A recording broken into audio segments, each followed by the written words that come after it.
Bienvenue à l'émission historique de Saint-Félicien, récit d'ici, qui traitera cette semaine des événements marquants que nos ancêtres ont vécus dans les premières moitiés du siècle dernier.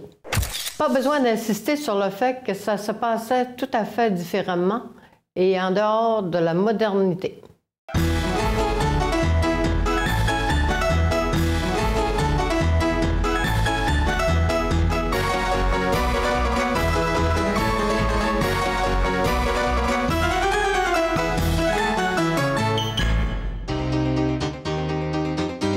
Un des événements qui a marqué l'imaginaire des jeunes du temps, ce sont les naissances ou, disons-le comme ça, l'arrivée des nouveaux bébés dans la famille. Tout un mystère enveloppait ce moment bien spécial et plusieurs ont vécu des expériences plus ou moins joyeuses.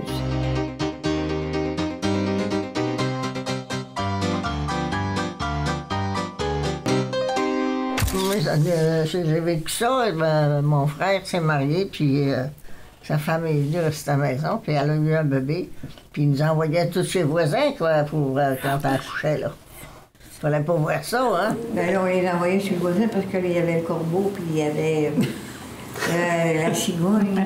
Les enfants qui étaient intéressés un peu, ils ne savaient pas qui venait.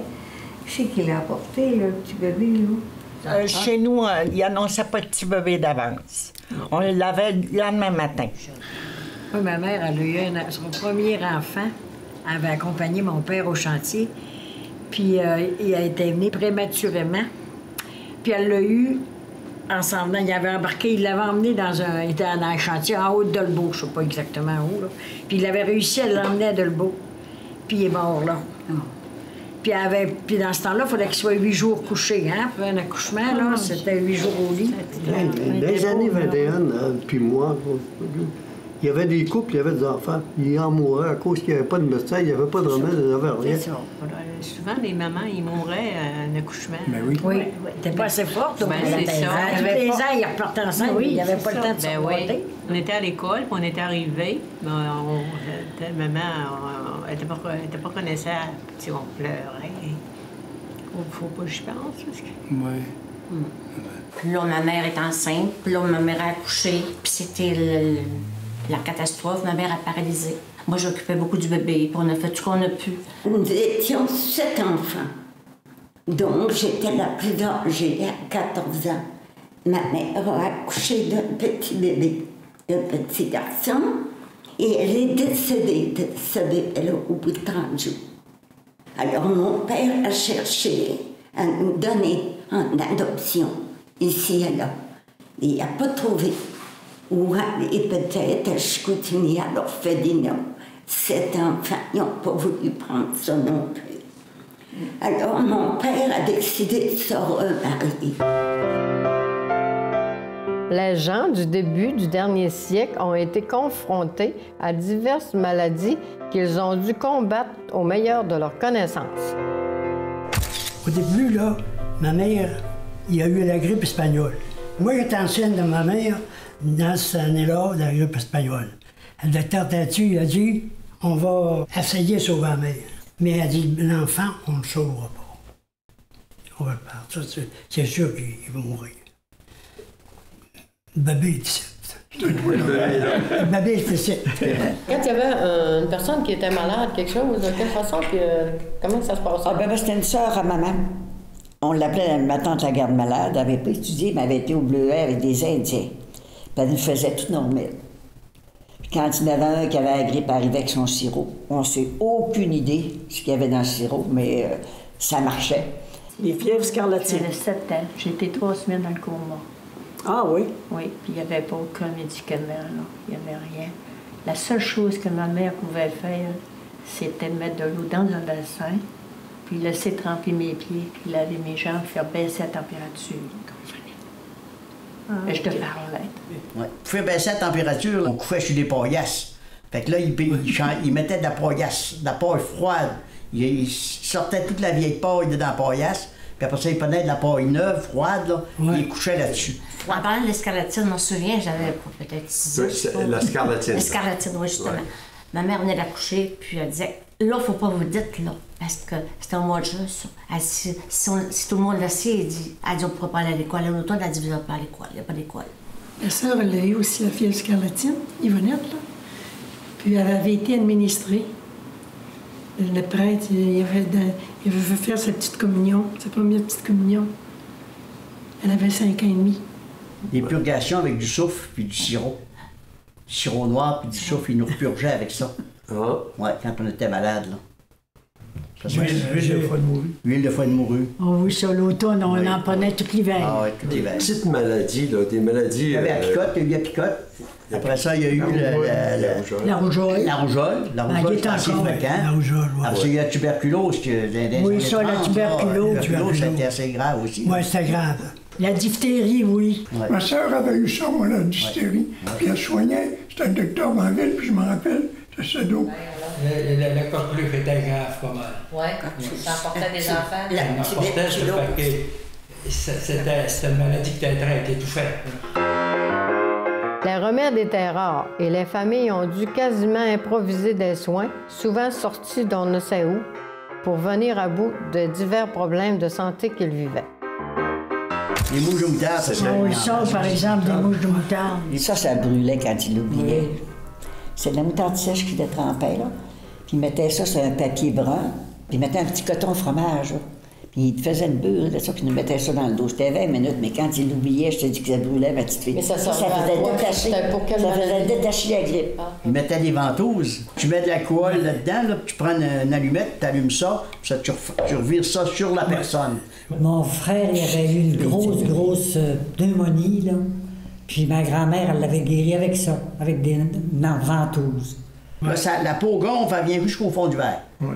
Ça tire l'eau, ça tire le mauvais. Quand les enfants étaient groupés, les enfants qui avaient le groupe, là, on se faisait chauffer de la térébenthine, on prenait des petites laines, là, des camisoles de laine là, qu'on coupait en morceaux, puis on chaussait dans la térébenthine pour mettre ça ici à la gorge. Là. Oui.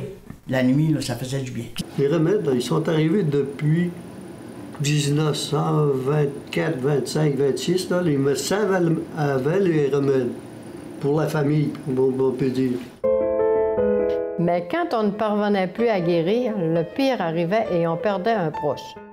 La mort a marqué l'imaginaire de nos témoins qui nous racontent les façons particulières d'exposer les corps des défunts au siècle dernier.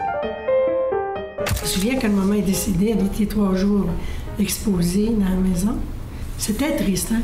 Mais on passait les nuits blanches. Tu veillais toute la nuit, du monde qui lunchait la nuit à minuit. On se couchait pas, hein? Moi, je me souviens, j'avais 7 ans, quand mon parrain est décédé, il l'avait installé sur des planches, là, et il mettait le défunt dans la tombe au bout de 3 jours quand il l'embarquait dans le corbillard. Il débâchait, s'il y avait une chambre, là, il débâchait le lit. Toutes les tours de chambre étaient toutes blancs, il avait mis des draps tout autour. Puis il y avait des chandelles chaque bord. Oh, ça, là, moi, c'était le chose dehors là, qui mettait, là, comment est-ce qu'il appelait ça? Un crêpe. Un crêpe. Voilà. Moi, j'avais tellement peur quand je passais devant la maison là, qu'il y avait une affaire de même. Là. Et chez nous, la dernière qui est décédée, nous autres, on l'a vu mourir à la maison. Elle avait 8 jours. Mon grand-père est mort chez nous. Ma grand-mère est morte chez nous. Puis quand elle est décédée, ben, ça a été encore, malgré les années, ça a été encore mon père qui a fait la petite tombe du bébé. C'était tout recouvert en blanc.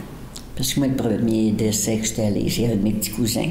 Puis c'était le père qui avait fait la tombe. Puis ma tante avait recouvert du satin dedans. Puis papa, il faisait des tombes. Il les couvrait avec du matériel noir pour les hommes. Puis les femmes aussi. Puis les petits-enfants, c'était recouvert avec du blanc. Puis quand là, il allait le faire enterrer, là, il arrivait avec le corbillard, les chevaux là, bien stylés, avec des grands nez de chaque bord. Là. On trouvait ça tellement beau, nous autres. Ma mère est morte avec 48 ans, puis mon père avait 59. Oh, moi, je me souviens aussi, moi, là, que ma tante, elle restait à Trois-Rivières, puis elle était morte du 14e enfant. Monsieur Arcan, dans le temps, là. Oui. Il montait ça à la Dorée. Puis moi, j'avais à peu près même pas 10 ans. Puis je voulais voir toute l'activité, là. Hein. Puis là, ils ont rentré la madame, ma tante.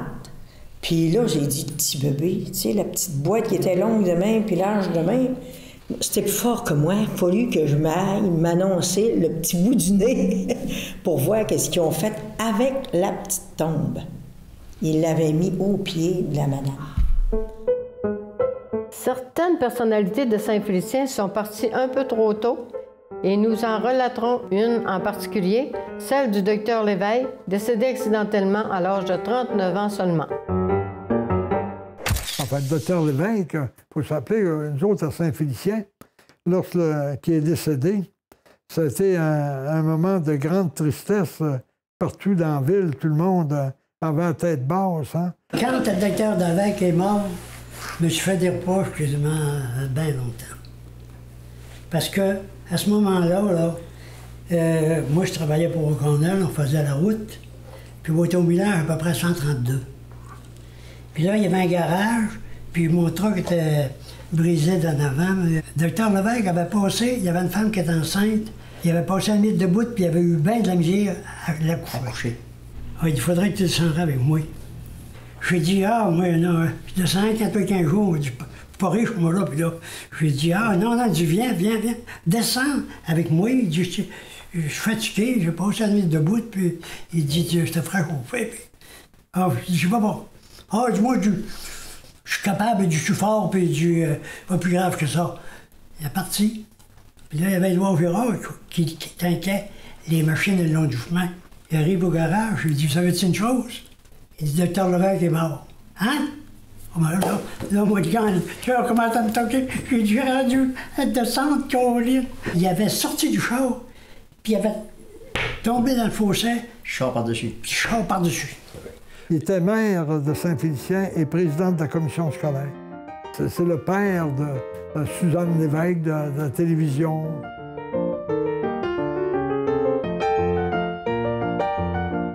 Honorant de son nom un ancien député de la région, le pont Carbonneau, érigé en 1909 suite à l'incendie de son prédécesseur, est réputé pour être le deuxième plus long pont couvert jamais construit au Québec.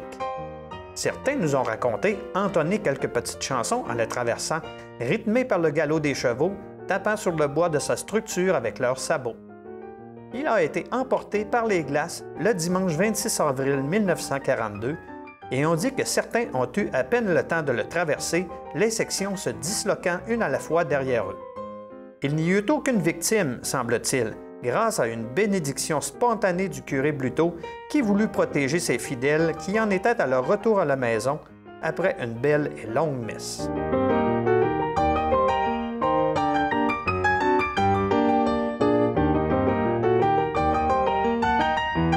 C'est ici que nous devons conclure ce court survol des événements marquants que nos aînés ont vécus dans leur jeunesse. Merci de voyager dans le temps et l'histoire avec nous à travers nos récits d'ici.